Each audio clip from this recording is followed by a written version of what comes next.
अस्सलाम वालेकुम दोस्तों, मैं हूं फ़याज़ महमूद और आप देख रहे हैं फ़याज़ महमूद यूट्यूब चैनल। अच्छा दोस्तों, इस वक्त अमेरिका में मास डिपोटेशन मुहिम चल रही है, लेकिन प्रेसिडेंट ट्रंप ने जो सोचा था, जो ख्याल किया था, उसके ऊपर वो कहते हैं कि वो उससे बहुत दूर हैं। उनका जो टारगेट थे, उन टारगेट्स को वो अचीव नहीं कर सके हैं, बल्कि उससे वो बहुत पीछे हैं। इस वजह से आइस डिपार्टमेंट जो सबसे वो सफ़े अव्वल का किरदार अदा कर रहा है, उसमें अब मेजर जो है वो तब्दीलियाँ लाना शुरू कर दी हैं।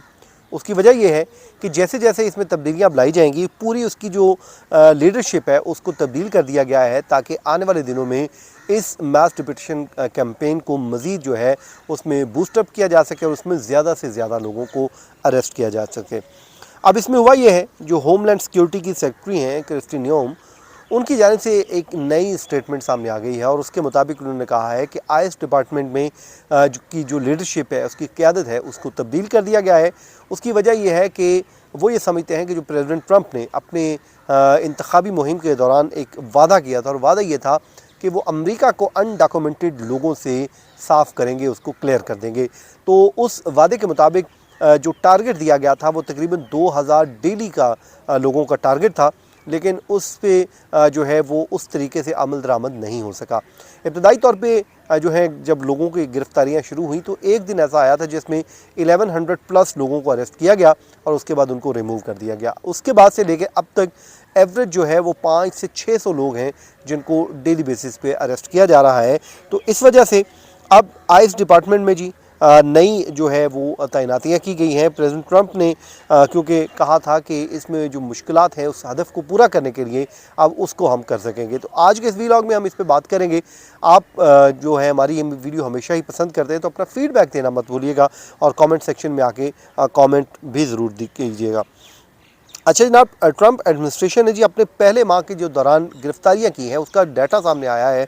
उसके मुताबिक ये बताया जाता है कि 37,660 अफराद को डिपोर्ट किया गया है। लेकिन होमलैंड सिक्योरिटी की जो इदाद शुमार हैं वो जाहिर ये करते हैं कि ये तादाद जो सदर जो बाइडन की आखिरी मुकम्मल साल में होने वाली जो औसत महाना थी 57,000 मुल्क बदरियों और वापसियों से कहीं कम है। मतलब उनके जो है आखिरी साल में जो महाना जो लोगों को डिपोर्ट किया गया वो थे 57,000। हर मंथ 57,000 लोग जो हैं डिपोर्ट हुए हैं। लेकिन प्रेसिडेंट ट्रंप का जो पहला महीना है उसमें 3760 जो लोग हैं उनको डिपोर्ट किया गया है। तो ये तकरीबन 20,000 का कमोबेश जो है वो एक जो है डेफिसिट आ रहा था। तो इस वजह से प्रेसिडेंट ट्रंप जो है वो नाखुश थे और उसमें उन्होंने कहा था कि इसमें तब्दीलियाँ की जाए। तो उसके बाद अब जो है नियम के मुताबिक उन्होंने जी जो आइस के कायम मुकाम एग्जीक्यूटिव एसोसिएट डायरेक्टर थे उनको एजेंसी का कायम मुकाम डायरेक्टर में के तौर पर तरक्की दे दी गई है। और उसके अलावा जो है उनको मुख्तलिफ डिपार्टमेंट से जो लोगों को मुकर्रर किया गया है ताकि अब इस सूरत हाल से निपटा जा सके। इस वक्त सिचुएशन ये है कि एक तरफ आइस डिपार्टमेंट में तरक्कियाँ की जा रही हैं, दूसरी तरफ आइस डिपार्टमेंट में जो लीकर्स हैं, जो न्यूज़ लीक कर देते हैं मीडिया को पहले ही किसी रेड से पहले, उन लोगों के लिए भी अब सख्ती कर दी गई है। उनका पॉलीग्राफी टेस्ट किए जा रहे हैं। मैं अपने वीलॉग में आपको बता भी चुका हूँ, जिसमें 2 लोगों को अरेस्ट कर लिया गया, जिसके मुताबिक ये बताया ये जाता है कि ये वो लोग थे जो पहले ही लोगों को खबर लीक कर देते थे, जिससे लोगों को फ़ायदा होता था। और उसके बाद से लेके अब जब ये लोग पकड़े गए हैं तो उनके ख़िलाफ़ क्रिमिनल प्रोसीजर जो है वो प्रोसीडिंग चलाई जा रही है ताकि उनको सख्त से सख्त सज़ा दी जाए। अगर इनका जो है कसूर साबित होता है, इल्ज़ाम इनके ऊपर साबित हो जाता है, तो जनाब इनको जो है 10 साल की कैद हो सकती है। तो ये बड़ी अहम पेशरफ्त है। उसके अलावा अब ये डाटा तो नहीं दिया गया कि कितने लोगों को जो है उनके पॉलीग्राफी टेस्ट किए गए हैं और ये कब तक चलेगा, लेकिन बहरहाल ये चल रहा है। ये मुख्तलिफ इक़दामात हैं जो लिए जा रहे हैं, जिसमें आइस डिपार्टमेंट का जो है हेड चेंज कर दिया गया है, ये पॉलीग्राफी टेस्ट किए जा रहे हैं। नंबर 3 पे जो सोशल मीडिया है उसको मॉनिटर करने के लिए भी एक तजवीज़ दे दी गई है ताकि सोशल मीडिया को मॉनिटर किया जाए, उन तमाम तर लोगों को अरेस्ट किया जाए और जो उनका जो पूरा डाटा लिया जाए। जो भी लोग को वीज़ा के लिए अप्लाई करते हैं, कोई सिटीज़नशिप के लिए अप्लाई करते हैं या किसी भी दूसरी इमिग्रेशन से रिलेटेड जो एप्लीकेशन देते हैं, वो तजवीज़ ये आई है कि जो प्रेसिडेंट ट्रंप ने पहले ही दिन एक एग्जीक्यूटिव ऑर्डर जारी किया था जिसमें लोगों को ऐसे अमेरिका को लोगों से महफूज बनाना है जो पुरतशद्दुद कार्रवाइयों में मुलव्वस हैं, जिनका कोई रिकॉर्ड अच्छा नहीं है।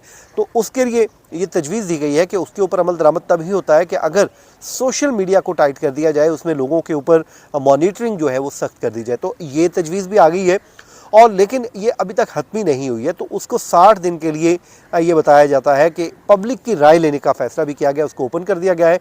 अगर पब्लिक उसमें ओके कर देती है कि जी बिल्कुल सोशल मीडिया तक एक्सेस मिलनी चाहिए, तो फिर ये एक और बड़ा डेवलपमेंट हो जाएगी। तो ये अब तक के 3 जो मेजर इकदाम लिए गए हैं, ये उस वक्त लिए गए हैं जब स्ट्रेंथ जो है कम हुई। तो अब आप लोगों को, जो अनडॉक्यूमेंटेड लोग हैं, उनके लिए ये परेशानी है, और परेशानी ये है कि अब जो है आने वाले दिनों में इसमें मज़ीद तेज़ी आती हुई दिखाई देगी और लोगों को अरेस्ट भी किया जाएगा।